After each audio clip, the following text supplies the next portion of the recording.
اللہ کا حکم ہے کہ قومیں تباہ ہو جاتی ہیں جب وہ میرے حکم پہ نہیں چلتی، اور وہ میری زمین پہ عدل اور انصاف قائم کرو۔ جی السلام علیکم دوستو، آج ہم اس بات پہ چیزوں کو اینالائز کریں گے کہ دنیا میں کیا ہو رہا ہے اور پاکستان میں اب کیا تبدیلی آنے والی ہے، اور رمبلنگ ہو رہی ہے کہ عمران خان سے بھی دوبارہ سے بات ہو رہی ہے، تو اس میں حقیقت کیا ہے اور یہ کس طرف معاملات جا رہے ہیں۔ اصل میں بات یہ ہے، پوری دنیا میں ایک عجیب کنفیوژن کریٹ ہوئی ہے، اور وہ کنفیوژن کریٹ ریئلی کی ہے دنیا کے 2-3 لیڈرز نے۔ ایک تو صاف ظاہر ہے سربراہ دنیا میں ٹرمپ ہیں، وہ خود بھی کنفیوز ہیں اور پوری دنیا کو بھی کنفیوز کر رہے ہیں، اور دوسری کنفیوژن کو سپورٹ مل رہی ہے ہمارے اپنے پیارے پاکستان سے۔ ہم اس کنفیوژن کو فیول کر رہے ہیں، تو آپ یہ کہیں گے کہ ایران میں اس میں کنفیوژن ڈال رہا ہے، اسرائیل بھی ڈال رہا ہے، چائنا بھی ڈال رہا ہے، رشیا بھی ڈال رہا ہے، تو یہ سب پلیئرز ہیں، یہ سارے اسٹیک ہولڈرز ہیں۔ کوئی کنفیوژن کو انکریز کر رہا ہے اور کوئی کنفیوژنز کو ان کنفیوز اور انوائنڈ کرنے کی کوششیں کر رہا ہے۔ تو آج ہماری کوشش یہ ہوگی کہ یہ پوری دنیا میں جو ساری کنفیوژن چل رہی ہے، اس کو ہم تھوڑا سا انوائنڈ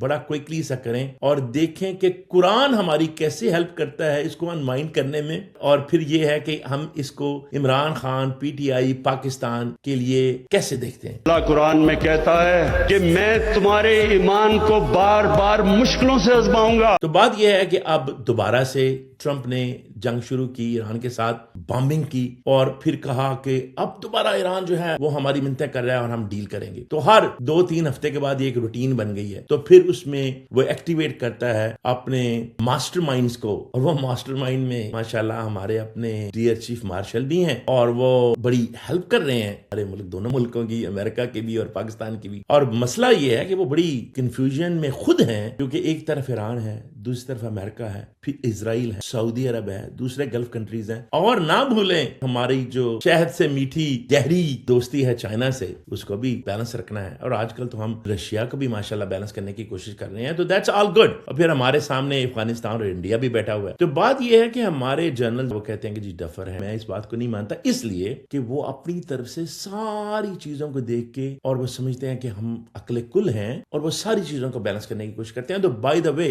وہ یہ سمجھتے ہیں، کنونس ہیں کہ ہم بیلنس کر لیں گے، لیکن جب بیلنس نہیں ہو رہا ہوتا، پھر آپ کو پتا ہے کہ وہ ہمیشہ 3 ڈائریکشن میں کام کر رہے ہوتے ہیں، وہ کبھی ایک ڈائریکشن میں نہیں چلتے، وہ کبھی ان کے پاس یہ نہیں ہوتا کہ ہاں بس ٹھیک ہے امریکہ کے ساتھ الائنمنٹ ہے۔ یہ میرا خیال ہے فیئر نہیں ہے کہنا کہ جی ہم نے ٹوٹل اپنی الائنمنٹ، ایسا نہیں ہے۔ وہ بیلنس کرنے کی کوشش کرتے ہیں، امریکہ، چائنا، انڈیا اور گلف کنٹریز کو وہ پوری کوشش کرتے ہیں بیلنس کرنے کی۔ پھر جب بیلنس نہیں ہوتا تو پھر انفارچونیٹلی یا تو پھر وہ ایوب بن جاتا ہے، یا پھر ضیاء الحق بن جاتا ہے، یا پھر مشرف بن جاتا ہے، اور یا پھر باجوہ بھی بن جاتا ہے۔ اب کیا ہوگا؟ اس لیے وہ کہتے ہیں کہ ماضی کو دیکھ کے مستقبل کو پریڈکٹ کیا جا سکتا ہے۔ تو اب ماضی میں دیکھ لیں کہ ہر ڈکٹیٹر آیا، اس نے آپ کو عقل کل سمجھا، اور پھر وہ عقل کل نے پاکستان کے ساتھ گیا گل کھلایا۔ ہر کوئی کہتا تھا کہ ہم پاکستان کو آسمان پہ لے جائیں گے۔ اگر آپ ایوب کا دور دیکھیں تو ایوب نے نہ تو کم ظلم کیا محترمہ فاطمہ جناح پہ، پاکستان کی اکانومی کے بارے میں بے انتہا کلابیں ملائے اور کافی کوششیں بھی کی، پاکستان نے ترقی بھی کی، لیکن میں یہ سمجھتا ہوں اگر جناح کا پاکستان جناح کے اصولوں پہ چلتا رہتا تو آج حالات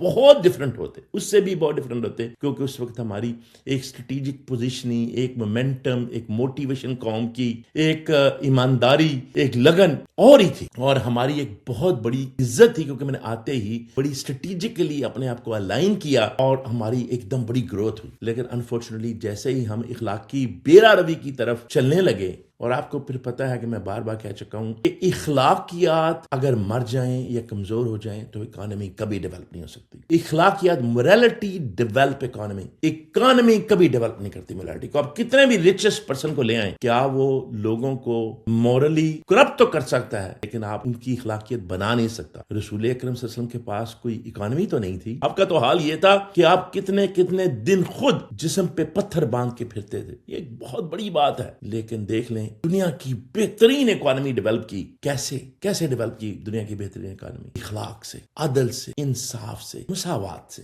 ہمارے جو نبی صلی اللہ علیہ وسلم وہ دنیا کی تاریخ کے سب سے